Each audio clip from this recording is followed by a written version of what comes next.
Hello there, my very good friends. Andy here for WhatCulture Wrestler, bringing you an afternoon, evening, morning, I don't even know what time is at the moment, news update. On this video, I'm going to talk about John Cena and his controversial comments on Vince McMahon. We're going to talk about The Rock and WrestleMania, the latest on that situation, and on top of that, we'll talk my favourite guy ever, Omos, and where the hell is he? What's going on? Where is the big man? I'm Andy, this is the news, and we're going to kick this one off by talking about John Cena and his comments regarding Vince McMahon. He was in conversation with the New York Post ahead of WrestleMania 41, which of course starts tomorrow. He is challenging Cody Rhodes for the undisputed WWE Universal Championship Intergalactic of the Galaxy. That's on the Sunday night. It's going to be the big main event. There's all kinds of permutations with that, seen as a heel, all of that good stuff. And he's kind of cut a heel interview here while the cameras are not rolling with the New York Times. This is, I mean, it's something that's got a lot of people talking, and I'll give you the kind of main quote from Cena here regarding Vince McMahon.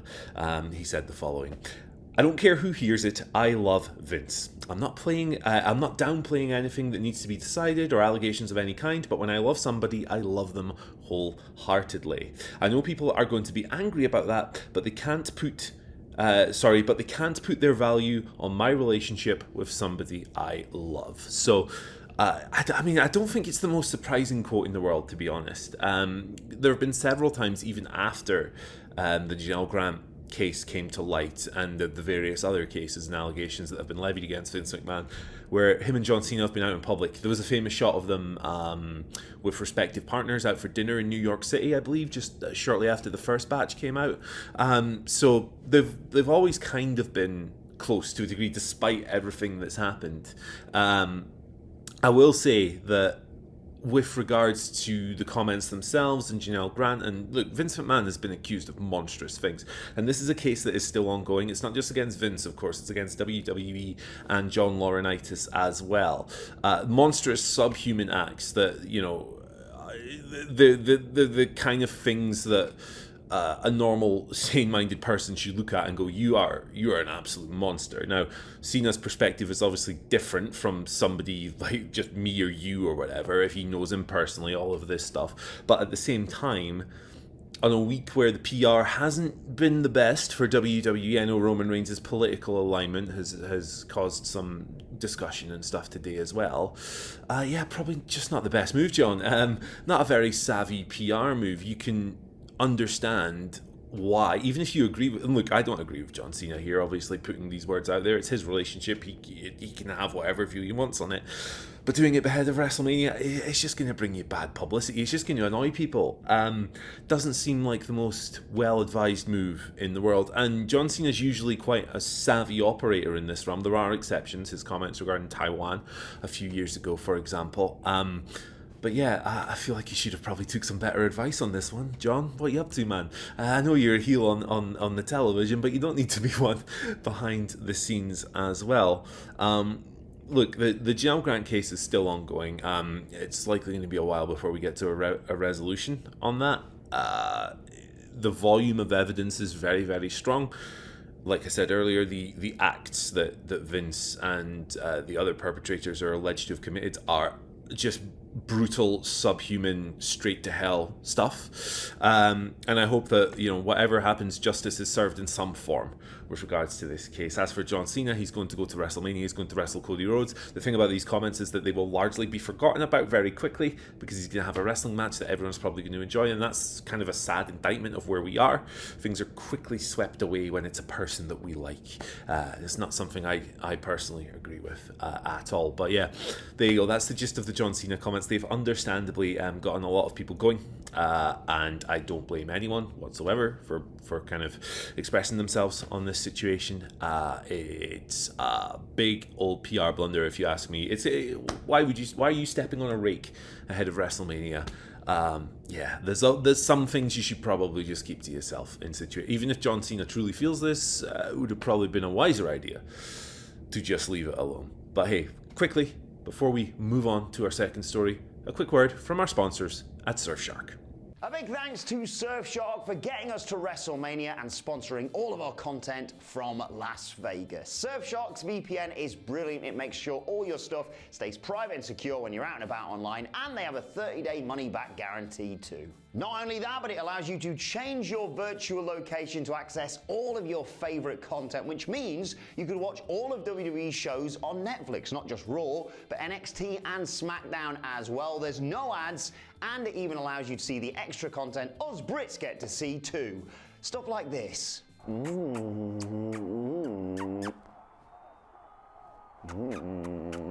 Just click the link in the description and use code WhatCultureMania at checkout to get 4 extra months of Surfshark VPN. And we're back, and now we're going to talk about John Cena's conspirator. Well, he was the conspirator at Elimination Chamber. We haven't seen him since. Dwayne "The Rock" Johnson. Now, of course, he played a pivotal role in John Cena turning heel. Cena sold his soul. Travis Scott punched Cody Rhodes very hard. Incredible angle. One of the best angles WWE, in my opinion, has ever done.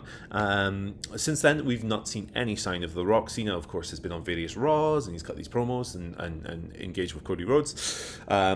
But no sign of Big Dwayne. We have no idea what's going on with him. However, there's an update here from WrestleVotes, off of WrestleVotes Radio, saying that there is growing speculation in WWE that people are expecting The Rock to show up at WrestleMania this weekend, and that would make a lot of sense. Of course, his boy is fighting Cody Rhodes for the belt. You'd imagine that the Dwayner is going to want to have some kind of say in that. He's going to want to have some kind of influence in that because he is the final boss, after all. If he is not involved in the final situation, he's just a boss. He's just an end-of-level boss, not the final boss. He's not Robotnik. He's like one of those spiky little robots or something. I don't know.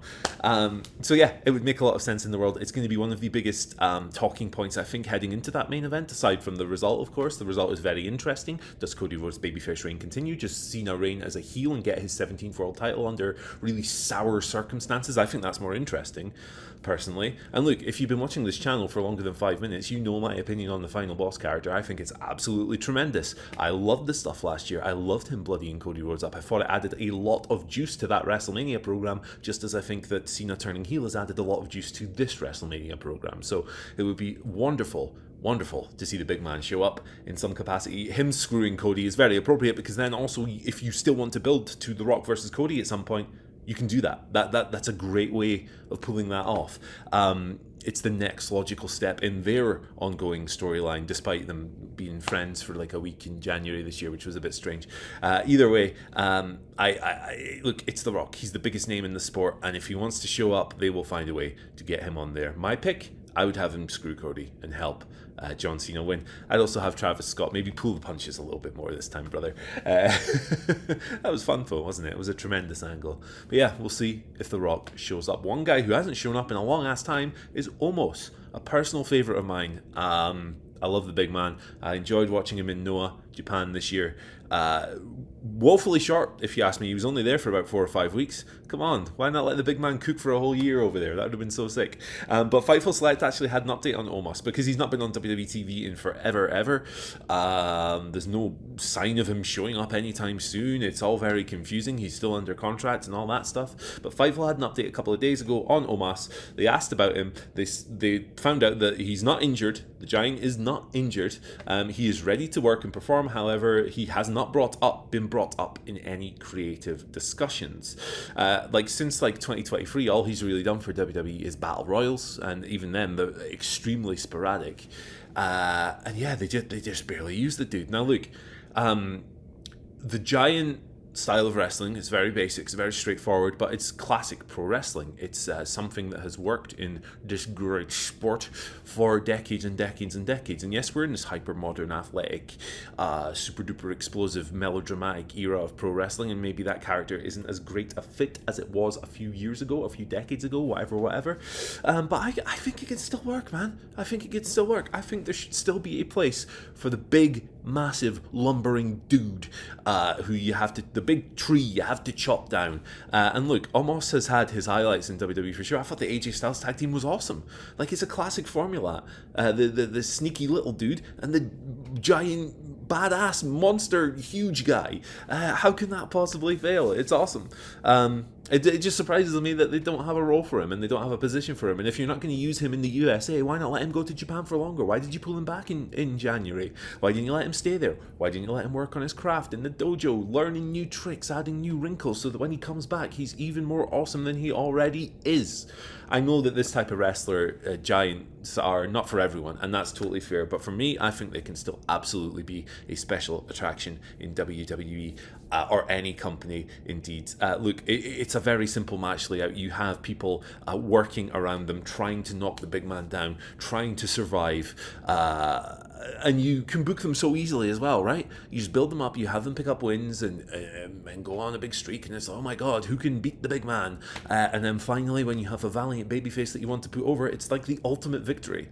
It's so easy to do this. I'm really bamboozled by Paul Levesque's lack of booking for Omos. I hope he shows up at WrestleMania or afterwards. Personal favourite of mine, like I said, I love him, but then I also love the great Khali, so I don't know, man. Like, I just love giants, what can I say? But either way, let us know what you think of these stories in the comments section below. I've been Andy. We'll have a lot more videos coming your way today. It's WrestleMania season, baby. We're staying busy. And if you enjoyed this video, come on over here and watch the 100 greatest WWE WrestleMania moments. WrestleMania is tomorrow. You got enough time to watch this, man. It's a big video, but I believe in you. You can do it. Cheers. Bye.